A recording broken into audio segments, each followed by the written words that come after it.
Nokia.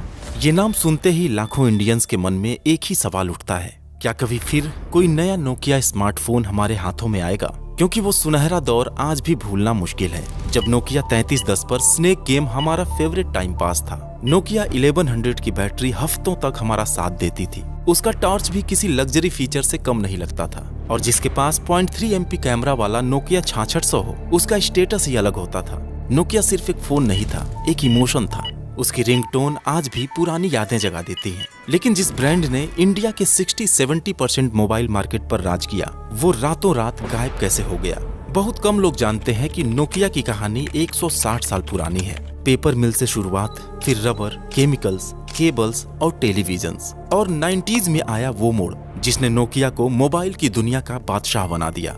2 दशकों तक Nokia का मतलब था भरोसा, ड्यूरेबिलिटी और इनोवेशन। लेकिन 2007 में आईफोन ने गेम पलट दिया। दुनिया टच स्क्रीन की तरफ मुड़ गई। सैमसंग और सोनी एरिक्सन अपने स्मार्टफोन्स के साथ नोकिया को पीछे छोड़ने लगे। हालांकि एंड्रॉयड अपनाने के मौके नोकिया के दरवाजे पर कई बार आए, लेकिन सक्सेस के घमंड और गलत फैसलों ने उसे सिम्बियन ओएस में ही बांधे रखा। ऊपर से माइक्रोसॉफ्ट के साथ पार्टनरशिप ने हालात और बिगाड़ दिए। विंडोज फोन चला ही नहीं, मोबाइल डिवीजन बिक गया और HMD ग्लोबल की कोशिशें भी उस पुरानी चमक को वापस नहीं ला सकी।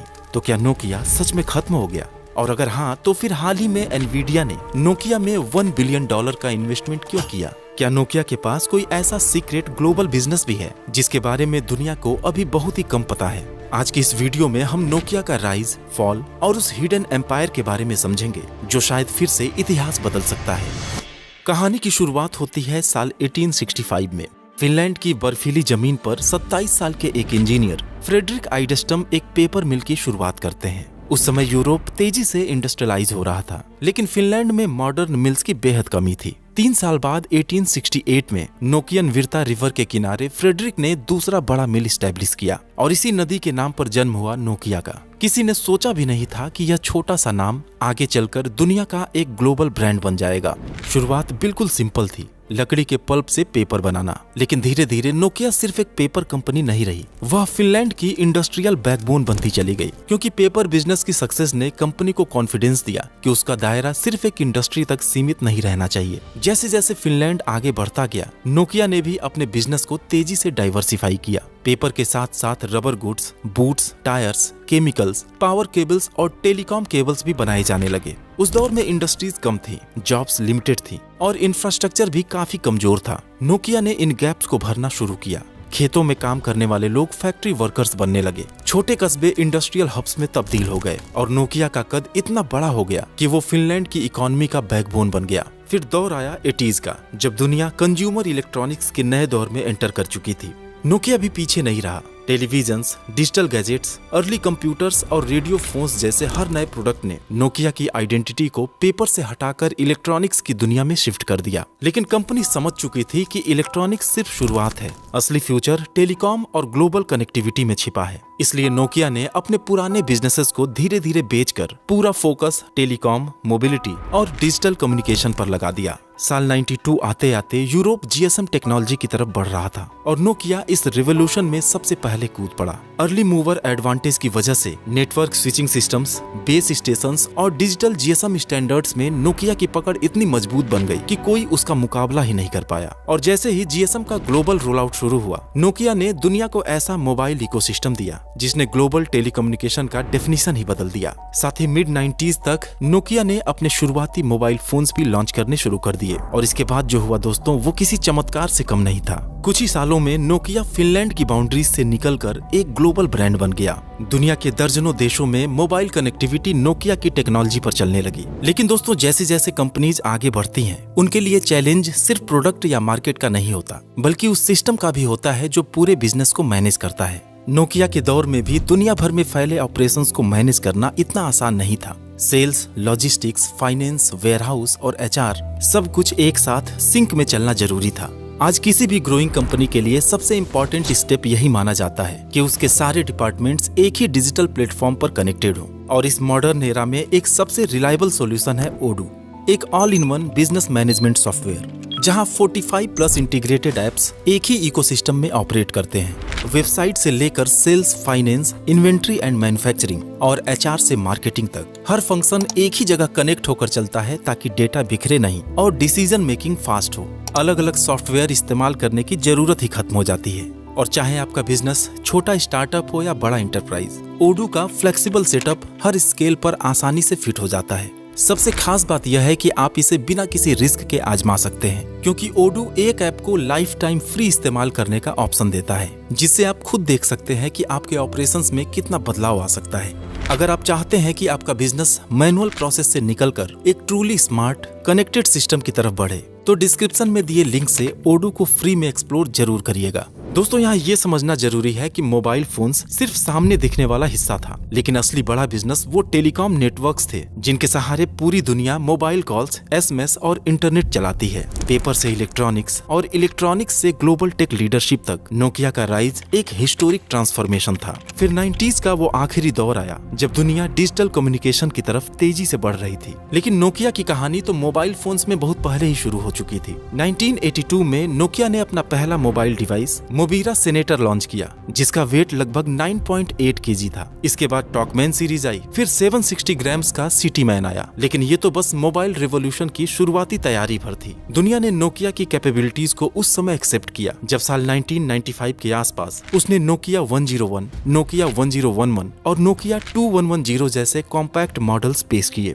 इसी साल 95 में ही नोकिया ने ऑफिशियली इंडिया में भी एंट्री की, लेकिन जो रिस्पांस इंडिया में नोकिया को मिला वो वाकई हैरान करने वाला था। और उसी की बदौलत मिड 90s से लेकर लगातार 14 इयर्स तक नोकिया ने पूरी दुनिया में नंबर 1 मोबाइल ब्रांड का खिताब अपने पास रखा, जो आज भी एक वर्ल्ड रिकॉर्ड है। फिर मार्केट में आए वो फोन्स जिसने नोकिया को सिर्फ लीडर नहीं, लेजेंड बना दिया। साल 2000 में नोकिया 3310 ने दुनिया को दिखा दिया कि मोबाइल कितने ड्यूरेबल हो सकते हैं। इसके स्ट्रॉन्ग बॉडी को लेकर लोग मजाक में कहते थे कि फोन गिरे तो फोन नहीं, जमीन टूट जाएगी। 2003 में नोकिया 1100 ने तो मार्केट में तूफान ला दिया। हफ्तों चलने वाली बैटरी, तेज टॉर्च और नो नॉनसेंस डिजाइन ने इसे हर घर की जरूरत बना दिया। और जानते हैं, नोकिया की 1100 सीरीज आज भी दुनिया की हाईएस्ट सेलिंग मोबाइल फोन है। इसके साथ ही 2003 में ही आया नोकिया 6600, एक स्टाइलिश कर्वी स्मार्टफोन जिसमें वीजीए कैमरा था और जिसने पहली बार इंडियन यूथ को मोबाइल फोटोग्राफी, म्यूजिक और मल्टीमीडिया का असली स्वाद चखाया। स्नेक गेम और iconic Nokia ringtone daily life का हिस्सा बन गए।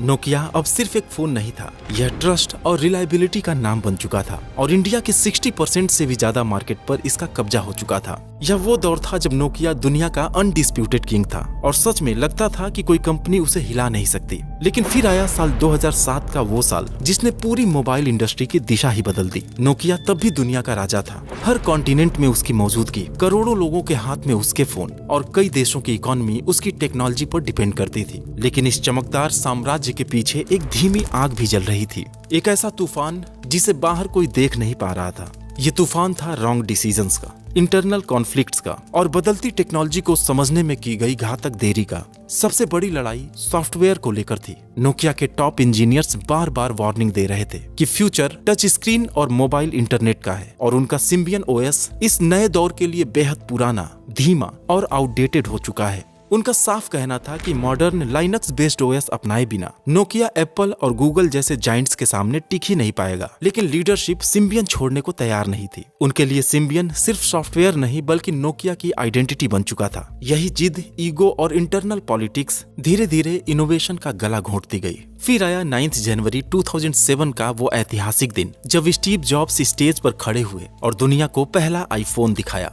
Multi touch screen, full internet browsing, apps का नया इकोसिस्टम, एक ऐसा स्मार्टफोन एक्सपीरियंस जिसकी किसी ने कल्पना तक नहीं की थी। दुनिया हैरान रह गई। लेकिन नोकिया के सीईओ ने इस बदलाव को हल्के में लेते हुए हंसकर कहा, this phone will not affect us. बाद में यही लाइन कॉर्पोरेट हिस्ट्री की सबसे खतरनाक भविष्यवाणी साबित हुई, क्योंकि जिस टेक्नोलॉजी को उन्होंने टेम्पोररी ट्रेंड समझा था वही आने वाले समय का पूरा डायरेक्शन तय करने वाली थी। धीरे धीरे आईफोन मार्केट में अपनी पकड़ बनाने लगा। यूजर्स टच स्क्रीन्स और ऐप बेस्ड एक्सपीरियंस के दीवाने होने लगे। लेकिन नोकिया इसे अब भी फैशन समझकर नजरअंदाज करता रहा। 1 साल बाद नोकिया को अपनी गलती का एहसास हुआ, लेकिन तब तक बहुत देर हो चुकी थी।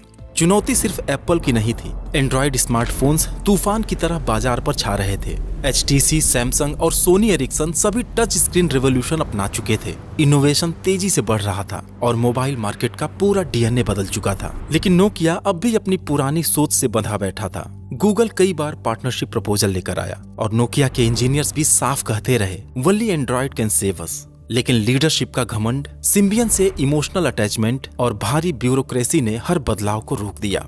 नोकिया ने अपने गर्त में डूबने का रास्ता खुद ही चुन लिया। सिम्बियन, जो कभी नोकिया की सबसे बड़ी ताकत था, अब उसकी सबसे बड़ी कमजोरी बन चुका था। कंपनी को सब कुछ नए सिरे से सोचना था और इसी उथल पुथल के बीच सितंबर 2010 में नोकिया ने स्टीफन इलॉप को नया CEO बनाया। इलॉप पहले माइक्रोसॉफ्ट के बिजनेस हेड थे, इसलिए उम्मीद थी कि वे नोकिया को डूबने से बचा लेंगे। लेकिन उनका अगला कदम बेहद ही कंट्रोवर्शियल साबित हुआ। बात है फरवरी 2011 की, जब इलॉप ने नोकिया के सभी एम्प्लॉइज को बर्निंग प्लेटफॉर्म के नाम से एक इंटरनल मेल भेजा, जिसमें साफ लिखा कि नोकिया एक बर्निंग प्लेटफॉर्म पर खड़ा है। एंड्रॉयड और आईफोन ने उसका पूरा इकोसिस्टम ब्रेक कर दिया है। सिम्बियन अब मॉडर्न कंपटीशन के लायक ही नहीं बचा और कंपनी को सर्वाइवल के लिए रेडिकल चेंज की जरूरत है। उस मेल के पीछे उनके इंटेंशन गलत नहीं थे, लेकिन वो मेल कुछ ही घंटों में लीक हो गया, जिससे चारों तरफ कोहराम मच गया। इन्वेस्टर्स घबरा गए, शेयर्स गिरने लगे और लीडरशिप पैनिक मोड में आ गई। एंडलेस मीटिंग्स होती रही कि सिम्बियन छोड़ा जाए, नया OS बनाया जाए या एंड्रॉयड अपनाया जाए।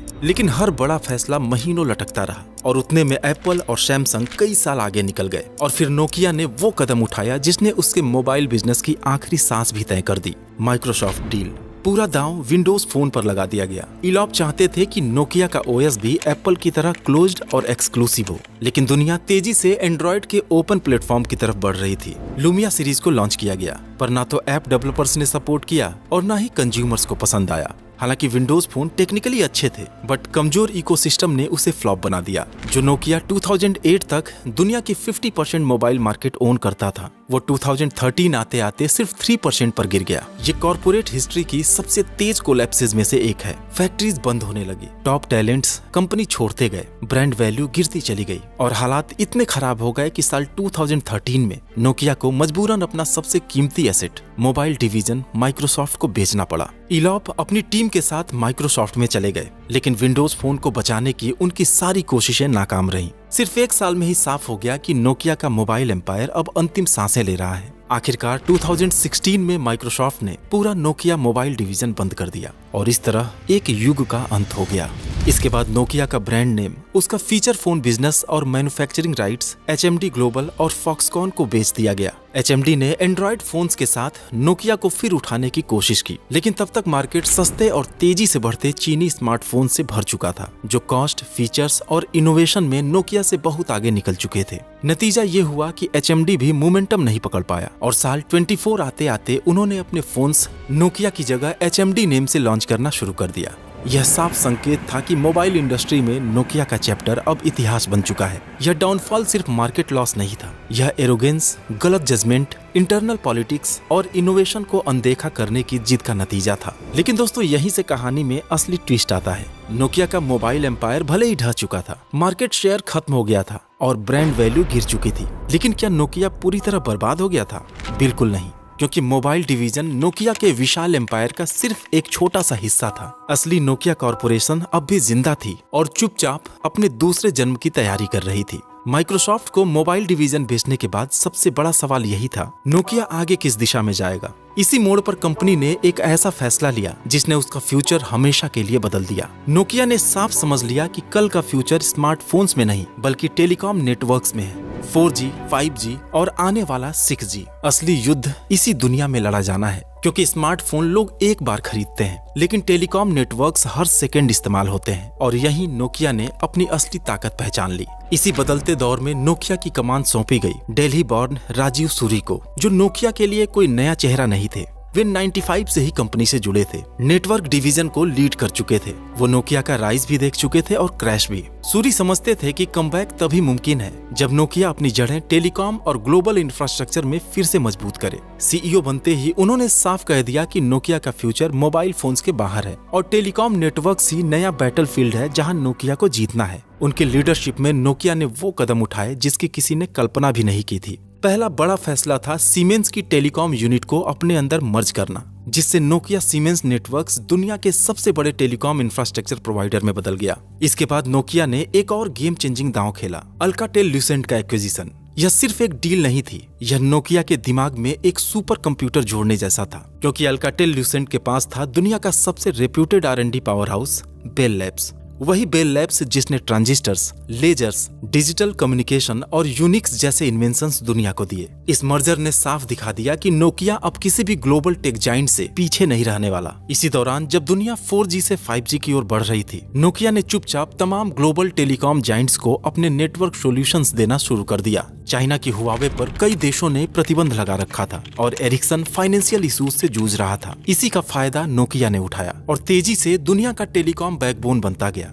आज Europe, US, Latin America, middle east और इंडिया, हर कॉन्टिनेंट में नोकिया के 5G नेटवर्क्स इनविजिबल बैकबोन की तरह काम करते हैं। और साल 2020 आते आते नोकिया की पहचान पूरी तरह बदल चुकी थी।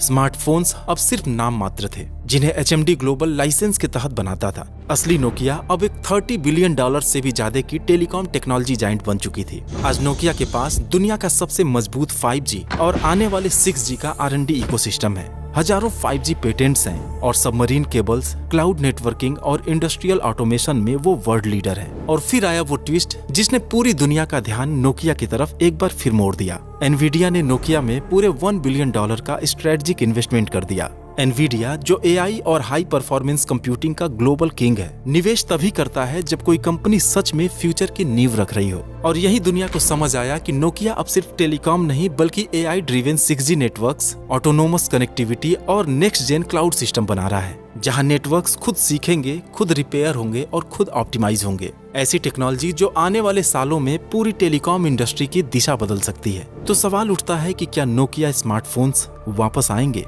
शायद नहीं, लेकिन क्या नोकिया फिर से जाइंट बन चुका है? बिल्कुल। और क्या उसका नया साम्राज्य मोबाइल से कहीं बड़ा है? जी हाँ। और दुनिया अभी उसके असली स्केल को समझ भी नहीं पाई है, क्योंकि comeback always happens in silence. और नोकिया का असली कमबैक फोन्स बनाकर नहीं, दुनिया को फिर से कनेक्ट करके हो रहा है। और दोस्तों, अगर आपको ऐसी बिजनेस स्टोरीज पसंद है तो इस वीडियो को लाइक करके चैनल को सब्सक्राइब करना मत भूलिएगा। और हाँ, एक बार फिर याद दिला दूं, ओडू का लिंक डिस्क्रिप्शन में है, उसे फ्री में ट्राई करना मत भूलिएगा। Thanks for watching.